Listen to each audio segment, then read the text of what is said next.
Батыс Қазақстан облысындағы мемлекеттік кірістер департаментінің жанынан мобильді топтар құрылып, жұмыс істей бастады. Олар дүниежүзілік сауда ұйымы аясында төмендетілген баж салығымен әкелінген тауарлардың өзге елдерге шығарылмауын қадағалаумен айналысады.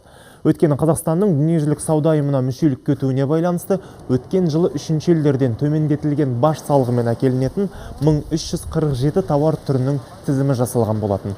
Бұл өнімдерді Еуразиялық экономикалық одаққа мүше елдердің бір-біріне экспорттауына тыйым салынған. Осыған орай Батыс Қазақстан облыстық мемлекеттік кірістер департаментінің жанынан құрылған мобильді топтар импортты қатаң бақылауға алады. Өңірде осындай 4 топ жасақталған. Оның құрамында 18 адам бар. Олар жол полициясымен бірге Самара, Саратов, Орынбор бағытына қатынайтын жүк көліктерін тексеруде.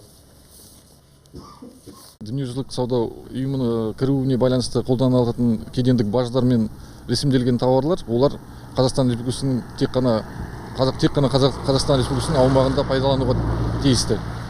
Ресей Федерация әлде басқа Еуразиялық экономикалық одақтастықтың мемлекеттеріне шығуына тыйым салынады. Сол мобильді группалардың жұмысы, соны бақылау 18 қаңтардан бастап жұмыс жасалып жатыр.